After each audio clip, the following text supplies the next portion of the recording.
Speaker साहब मैं कह रहा था कि ये PMSA जो है पाकिस्तान मैरीटाइम सिक्योरिटी एजेंसी, ये होती तो मिनिस्ट्री ऑफ डिफेंस के अंदर है, हाउस वहाँ हुई भी है, लेकिन काम सारा मैरीटाइम का कर रही होती है, क्योंकि वो हमारी sort of police for the water. अब ये अगर 12 नॉटिकल माइल के अंदर उनको ऑपरेट करने जाए तो फिर हम इसके ऊपर बाकी चीजें चेक कर सकते हैं। मैं सिर्फ एक चीज ऐड कर दूं, 450 मिलियन हमारी एक्सपोर्ट है फिशरीज की, पोटेंशियल $2.5 बिलियन से ऊपर का है। क्योंकि ये ऑपरेट नहीं करने देते, होता क्या है कि खास तौर पे टूना मछली जो है, वो हमारी रेड टूना बड़ी फेमस है, वो एक माइग्रेटरी फिश होती है। ये हमारी रिजीम में पहली दफा पाकिस्तान ने एक IOTC Indian ocean tuna commission, उसका लास्ट ईयर हमने कॉन्फ्रेंस कराई थी, जिसमें कोई 20-25 लोगों ममालिक के लोग आए थे। जी जी प्लीज। और तो वो हमने उसकी भी वर्कशॉप यहाँ रखी हुई थी, और 2-3 बॉडीज के अब हम मेंबर्स भी बन गए, और हमारा डेटा जो रजिस्टर था पहले वो 3-4% था, अब हम 51%, 52% तक हमारा डेटा कैच रजिस्टर होना शुरू हो गया। तो अगर ये करते क्या है, इनके पास 2 फ्लैग होते हैं सर, माहीगीरों के पास, पाकिस्तान का फ्लैग भी होता है और हमारे पड़ोसी मुल्क ईरान का फ्लैग भी होता है। ये कैच पकड़ते हैं, और हमारे पास क्योंकि इसकी प्रोसेसिंग अभी तक नहीं लगी, ये मछली जाके वहां दे देते हैं उनके फ्लैग में, और वहां से बार्टर करके डीजल ले जाते हैं। हमें PMSA को अगर इजाजत दिलवाई जाए दोनों सूबाई हुकूमत से, तो हम इन चीजों को रोक सकें और ये कैच हमारी एक्सपोर्ट में जाए।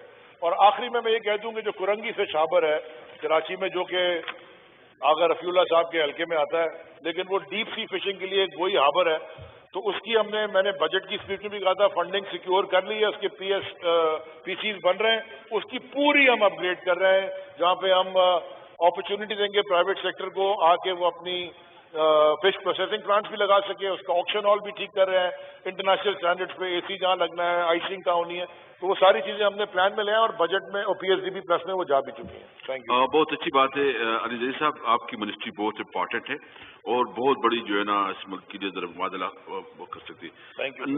नई टेक्नोलॉजी का हेल्प ले ले, और नई मतलब जो वक्त जदीद, उसको जितना भी आप उस पर डाल सकते हैं तो बहुत अच्छा होगा। बार हम चाहते हैं कि आप फिर एक हमें प्रॉपर ब्रीफिंग भी दे दें कि आपके पास नई इनिशिएटिव्स क्या हैं, किस तरह आप इसको आगे बढ़ाएंगे। जी मैडम प्लीज, नाज बलोच। थैंक यू स्पीकर साहब।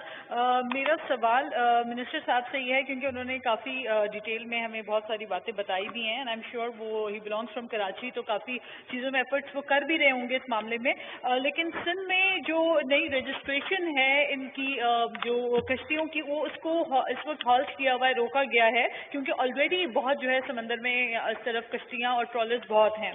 तो बलूचिस्तान में रजिस्ट्रेशन का प्रोसेस जारी है, तो I just want to know कि is it so or not. और सेकेंडली ये कि गवादर में जो माहीगीर हैं उनके लिए बहुत दिक्कत और परेशानी का सामना उनको करना पड़ता है। एक तो जो आपने टेक्नोलॉजी की बात की, तो टेक्नोलॉजी बेस्ड उनके पास कोई सहूलियात मौजूद नहीं है, और उनको कोई सब्सिडीज प्रोवाइड करने की ज़रूरत है ताकि उनके लिए आसानियाँ पैदा हों, क्योंकि इस वक्त ज़्यादातर जो गवादर में फिशिंग हो रही है वहाँ पे इलीगल तरीक़ेकार अपनाया जा रहा है। और तीसरा एक अहम सवाल है मेरा मिनिस्टर साहब से, मैं उनकी तवज्जो मिनिस्टर साहब की चाहती हूँ जी, मिनिस्टर साहब से थोड़ी सी तवज्जो चाहती हूँ कि ये जो क्रॉस बॉर्डर जो करके मिस्टेकनली गलती से जो माहीगीर बॉर्डर्स क्रॉस कर देते हैं, इस वक्त काफ़ी बड़ी तादाद में जो है वो बैरून मुल्क दूसरे ममालिक में प्रिजन्स में मौजूद हैं और बहुत ही बुरी हालत में हैं।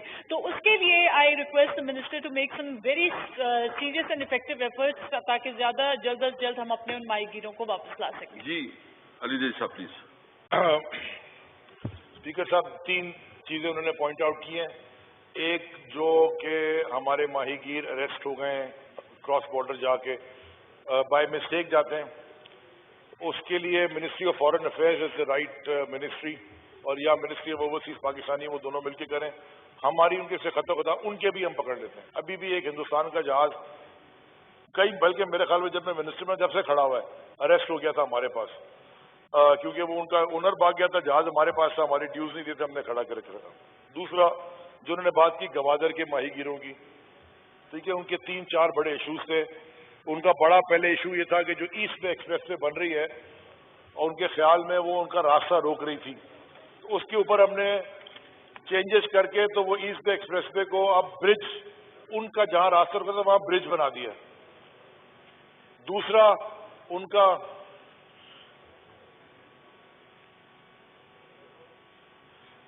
کا ایشو تھا کہ بیکاز یہ ہم پاکستان ٹائیڈل پورٹس ہیں, یہاں ہائی ٹائیڈ اور لو ٹائیڈ کافی زیادہ ہوتی ہے جہاں جیسے ہماری جو جیوگرافیکل لوکیشن ہے. تو ان کا ایک تھا, ان کو بریک واٹر چاہیے تھا.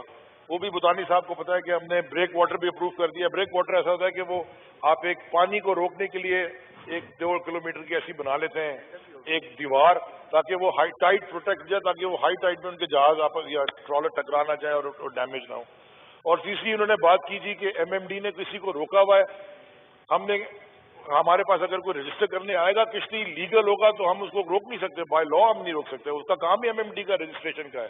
ہاں ہم مینیج ڈیپ سی فشنگ کو ضرور کریں گے, کیونکہ ہم یہ نہیں چاہتے کہ ہمارا کیچ اسمگل ہو. ہم چاہتے ہیں کہ یہاں انسینٹو پیدا کریں تاکہ ہمارا کیچ واپس ادھر ہی آئے اور ہماری ایکسپورٹ میں آئے. اور ماہی گیروں کے لیے میں نے آلریڈی جو یہ کامیاب جوان کا انشاءاللہ جو پرائم منسٹر نے کی اسکیم ہے, اگر وہ کامیاب جوان کا جب ہم شروع کریں گے ان کی بڑی زبردست کیپیسٹی بلڈنگ ہوگی. آخر میں سر ایک چیز میں کہہ لوں, اور چونکہ یہ 2-3 لوگ جو ہیں ہمارے دوست وہ کراچی سے ہیں اور ان کو کافی اس کے بارے میں پتہ ہے. ہمارا جو سب سے بڑا جو ایشو تھا انلیگل فشنگ کا وہ تھا گل نیٹنگ کا, اور وہ آج بھی ہے. وہ اتنے چھوٹے سوراخ والے نیٹ جو انلیگل ہے globally I M O convention سے بھی, اس سے مچھلی پکڑتے ہیں کہ وہ بچے بھی پکڑ لیتے ہیں اور دوسری چیزیں بھی پکڑ کے ہمارا سمندر سویپ کرنے لگے.